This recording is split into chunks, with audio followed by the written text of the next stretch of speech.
Mahal na Ama, lumalapit ako sa iyo sa sandaling ito na may mabigat na puso, na may kaluluwang pagod sa pagdadala ng pasaning ito na tila walang katapusan. Alam ko na nakikita mo ang bawat luhang pumatak mula sa aking mga mata.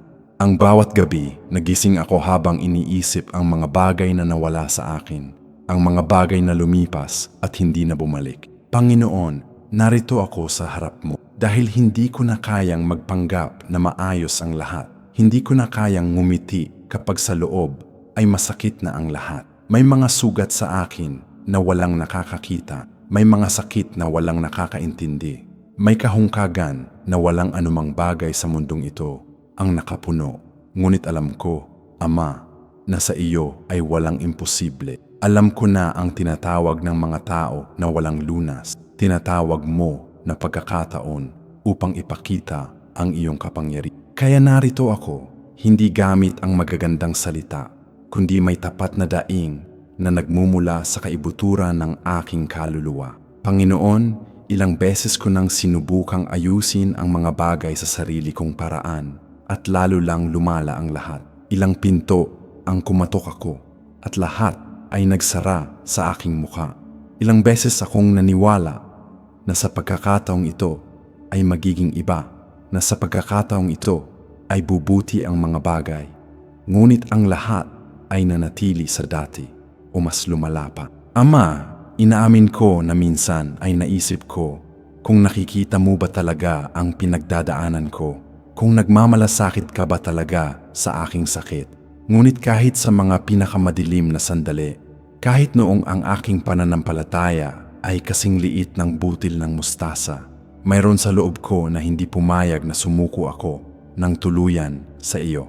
Ang iyong espiritu ang humawak sa akin, pumigil sa akin na mahulog sa hukay ng kawalan ng paniniwala. At ngayon naintindihan ko na sa tuwing ako ay nadadapa, naroon ka upang ako ay ibangon. Sa tuwing iniisip ko na hindi ko na kaya, binigyan mo ako ng lakas na hindi ko alam na mayroon ako. Mahal na Ama, dumadaing ako sa iyo para sa mga planong nawala sa landas, para sa mga pangarap na namatay bago pa man matupad.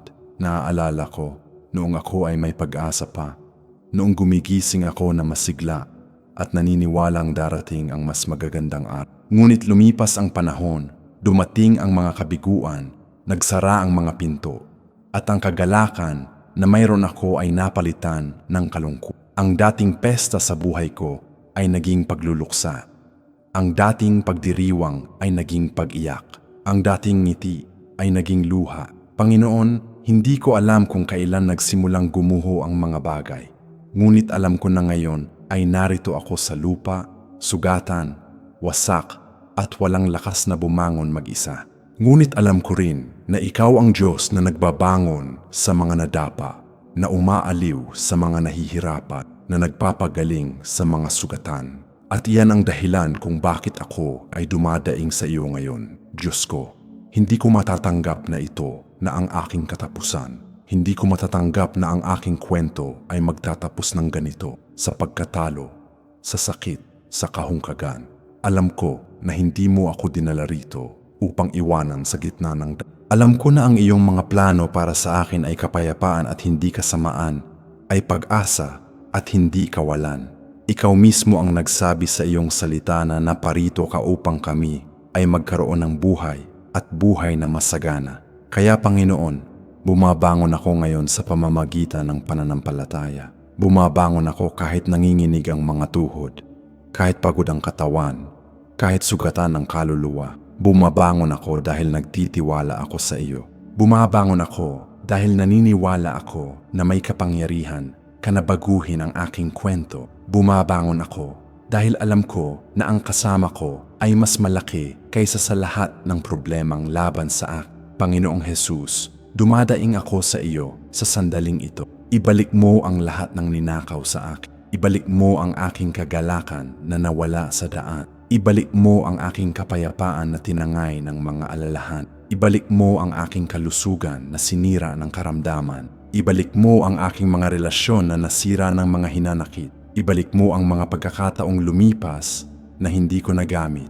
Ibalik mo ang mga taon na kinain ng balang, na sinira ng uod, na inubos ng kalawang. Gusto kong mabawi ang lahat ng kinuha ng kaaway sa akin. Gusto kong mabawi ang aking dangal, ang aking tiwala sa sarili, ang aking kagustuhang mabuhay. Gusto kong mabawi ang mga pangarap na namatay, ang mga planong nawala, ang mga pag-asang naglaho. At alam ko na kaya mong gawin ito, Panginoon, dahil Ikaw ang Diyos ng pagbabalik, ang Diyos na nagbabalik ng doble, ang Diyos na nagpapalit ng trahedya upang maging patotoo. Ama sa langit, kailangan kong pagalingin mo ako, hindi lang ang aking katawan, kundi lalo na ang aking kaluluwa na sugatan. May mga sakit sa loob ko na hindi naaabot ng anumang gamot. May mga sugat sa aking puso na hindi nakikita ng sinumang doktor. May mga trauma ng nakaraan na bumabagabag pa rin sa akin. May mga hinanakit na nananakit pa rin sa akin. May mga sama ng loob na nagkukulong pa rin sa akin. Panginoon, kailangan ko ang iyong hipo ng kagalingan. Kailangan kong ilagay mo ang iyong langis sa bawat bukas na sugat sa akin. Nawa ang banal na langis na ito ay tumagos ng malalim sa bawat sakit, sa bawat trauma, sa bawat masamang alaala. Nawa ang langis na ito ng iyong espiritu ay magdala ng ginhawa kung saan may paghihirap, magdala ng kapayapaan kung saan may pagkabalisa, magdala ng pagpapatawad kung saan may hinanakit. Pagalingin mo ako, Panginoon, mula sa loob palabas. Pagalingin mo ang aking isipan mula sa masasamang kaisipan. Pagalingin mo ang aking puso mula sa mga sakit na emosyon. Pagalingin mo ang aking kaluluwa mula sa mga lumang sugat. Diyos ko, nagsusumamo ako sa iyo na dalhin mo ako sa payapang tubig. Matagal na panahon na noong huli kong naranasan ang tunay na kapayapaan. Matagal na panahon na noong huli akong nakatulog ng buong gabi nang hindi nagigising na balisa. Matagal na panahon na noong huli akong nakapagpahinga dahil laging may alalahanin, laging may takot, laging may pagkabalisa na gumugulo sa akin. Panginoon, pagod na akong mabuhay ng ganito. Ubus na ang lakas ko sa kakalaban, sa kakatimpi, sa kakasubok na maging matatag gayong sa loob ay gumuguho na ako. Dalhin mo ako, Ama, sa lugar na iyon ng kapahingahan na ikaw lang ang makakapagbigay. Dalhin mo ako sa mga payapang tubig na iyon kung saan maaari kong baguhin ang aking lakas, kung saan maaari akong huminga ng maluwag, kung saan maaari akong tuluyang magpahinga sa katiyakan na ikaw ang may hawak sa lahat. Nawa ay makainom ako sa tubig na ito at mapawi ang aking uhaw. Hindi lamang ang pisikal na uhaw, kundi ang uhaw ng kaluluwa na hindi napawi ng anumang bagay sa mundong ito. Panginoong Hesus, hugasan mo ako ng iyong dalisay na tubig. Hugasan mo ang lahat ng dumi na naipon sa akin dahil sa mga laban ng buhay. Hugasan mo ang lahat ng mantsa na iniwan ng kasalanan. Hugasan mo ang lahat ng masasamang damdamin na nanahan sa aking puso. Hugasan mo ang aking isipan mula sa lahat ng polusyon, mula sa lahat ng negatibong kaisipan, mula sa lahat ng kasinungalingan na itinanim ng kaaway doon. Gusto kong maging malinis sa harap mo, Panginoon. Gusto kong magkaroon ng dalisay na puso, tahimik na konsensya at bagong isipan. Hugasan mo ako hindi lamang sa labas, kundi sa loob. Hugasan mo ang mga bahagi ko na walang nakakakita, ang mga nakatagong lugar kung saan itinatago ko ang mga kahihiyan, takot at pagsisisi. Nawa ang iyong tubig na buhay ay umabot sa bawat sulok ng aking kaluluwa at iwan akong ganap na malinis, ganap na bago, ganap na nabago. Mahal na Ama, bigyan mo ng kaginhawaan ang aking kaluluwa na pagod, hapo at ubos na. Namumuhay ako sa isang emosyonal na disyerto kung saan walang ginhawa, walang aliw, walang pag-asa. Ang aking kaluluwa ay uhaw sa iyo, Panginoon. Sumisigaw ito para sa kaginhawaan, para sa aliw, para sa isang salita ng pag-asa. Bigyan mo ako ng kaginhawaan gamit ang iyong presensya. Nawa ay maramdaman ko ang iyong banal na espiritu na humihihip sa akin tulad ng banayad na hangin na nagdadala ng ginhawa sa nakasusakal na init. Nawa ay maranasan ko ang kapahingahan na iyon na nagmumula lamang sa iyo, ang kapayapaan na higit sa lahat ng pangunawa, ang kagalakan na walang sino man ang makakakuha. Bigyan mo ng kaginhawaan ang bawat aspeto ng aking buhay na tuyo. Ang bawat pangarap na namamatay dahil sa kawalan ng pag-asa. Ang bawat relasyon na nanlalamig dahil sa kawalan ng Nawa ang iyong kaginhawaan ay umabot sa lahat sa akin at buhayin ako. Panginoon, alam ko na ang panahong ninakaw sa akin ay tila nawala na magpakailanman. Maraming taon ang nasayang sa mga maling bagay. Maraming pagkakataon ang nawala. Maraming sandali ang hindi nababalik. Ngunit naniniwala ako, Ama, na kaya mong ibalik ang nawalang panahon. Naniniwala ako na naghanda ka ng isang bagay na napakalaki para sa akin na magpupuno sa lahat ng nawala sa akin. Ikaw ang Diyos na nagpapahintulot na ang mas masarap na alak ay ihain sa huli. Ikaw ang Diyos na ginagawang bukal ang lambak. Ikaw ang Diyos na ginagawang mas higit ang kagalakan sa umaga kaysa sa kalungkutan sa gabi. Kaya nagtitiwala ako na ang lahat ng ninakaw ng kaaway sa akin, ibabalik mo ng higit pa.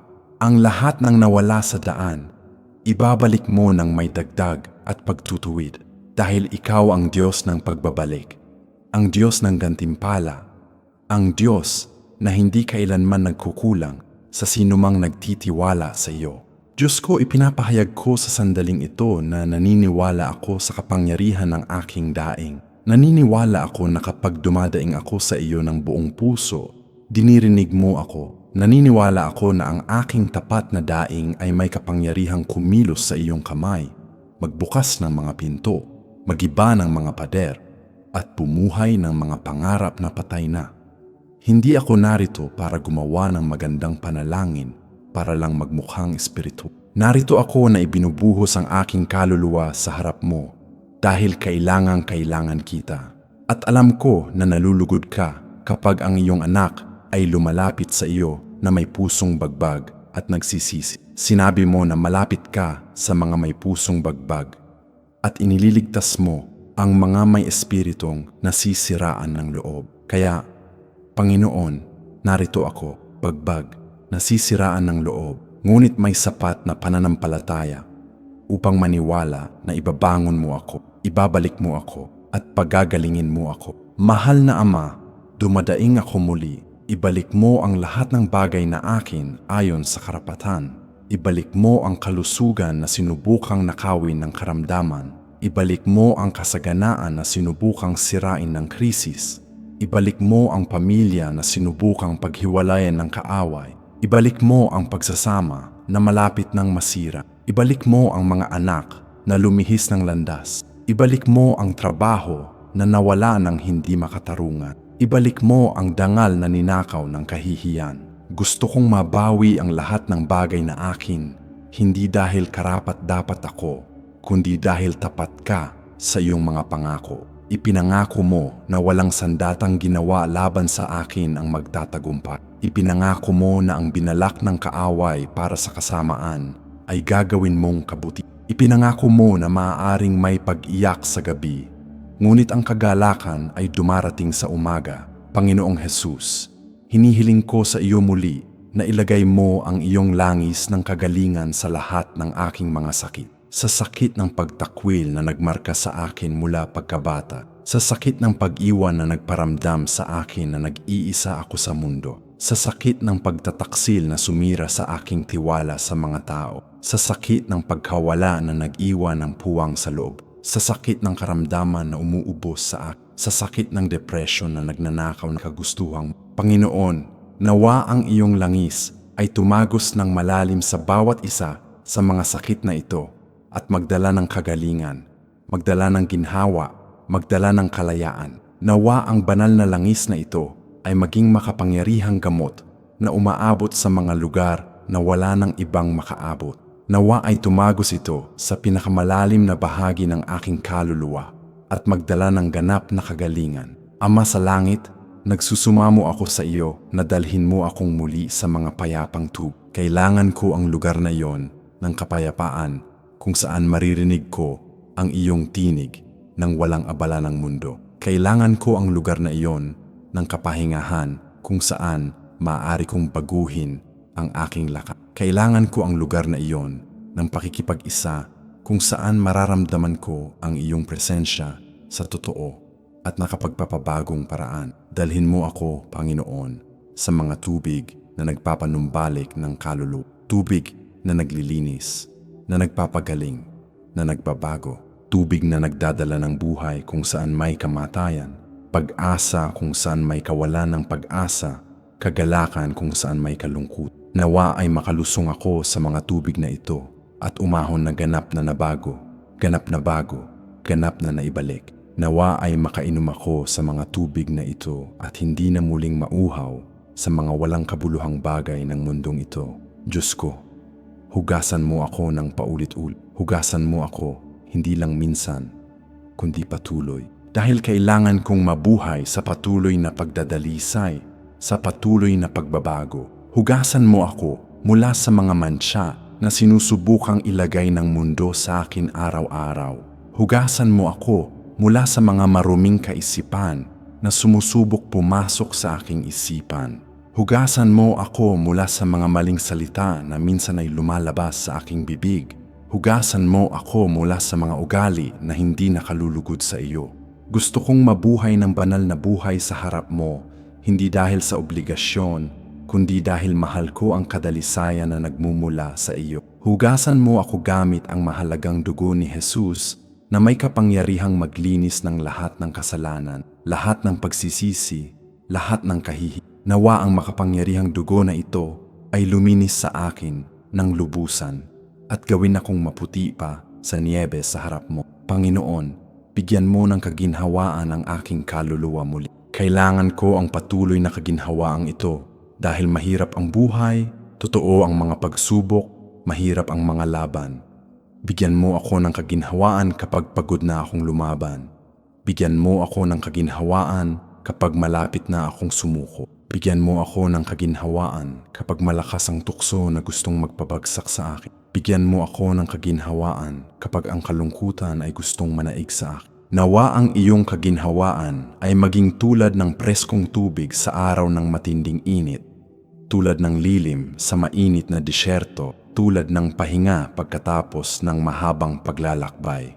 Nawa ay matagpuan ko sa iyo ang kapahingahan na kailangang-kailangan ng aking kaluluwa, ang kapayapaan na hinahanap ng aking puso, ang kagalakan na ninanais ng aking espiritu. Mahal na Ama, isinusuko ko sa iyo ngayon ang lahat ng aspeto ng aking buhay na nangangailangan ng kagalingan. Isinusuko ko ang aking katawan na may sakit at nangangailangan ng iyong hipo na nagpapanumbalik. Isinusuko ko ang aking isipan na nalilito at nangangailangan ng iyong kalinawan. Isinusuko ko ang aking puso na sugatan at nangangailangan ng iyong pag-ibig na nagpapagaling.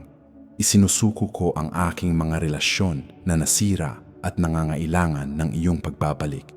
Isinusuko ko ang aking pananalapi na nasira at nangangailangan ng iyong Isinusuko ko ang aking mga pangarap na patay na at nangangailangan ng iyong muling pagkabuhay. Panginoon, naniniwala ako na makapangyarihan ka upang gawin ang higit pa sa lahat ng hinihiling o iniisip ko. Naniniwala ako na walang imposible para sa iyo. Naniniwala ako na ang salitang imposible ay wala sa iyong buko. Kaya ipinapahayag ko ngayon sa pamamagitan ng pananampalataya na ang aking kagalingan ay nagsimula na ang aking pagbabalik ay nagaganap na ang aking tagumpay ay garantisado na.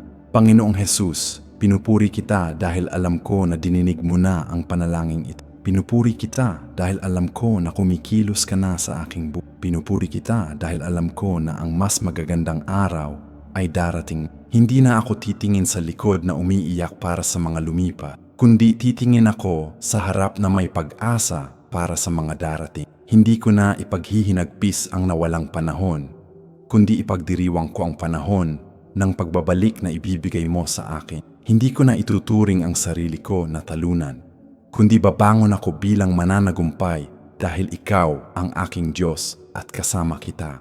Ibalik mo, Panginoon, ang lahat ng bagay na akin. Pagalingin mo ako ng lubusan. Dalhin mo ako sa mga payapang tubig. Hugasan at linisin mo ako. Bigyan mo ng kaginhawaan ang aking kaluluwa. Nagtitiwala ako sa iyo ng buong puso. Naniniwala ako sa iyong mga pangako. Alam ko na tapat ka at hindi ka kailanman nabigo sa sino mang nagtiwala sa iyo. Salamat, Ama, dahil makapangyarihan ka upang gumawa. Sa pangalan ni Jesus, ako ay nananalangin. Kapatid ko, kung ang panalangin ito ay umantig sa iyong puso, kung nararamdaman mo na ang Diyos ay nangusap sa iyo sa pamamagitan ng mga salitang ito, nais kitang anyayahan sa isang napaka-espesyal na paanyaya. Huwag hayaang lumipas ang sandaling ito nang hindi napapansin.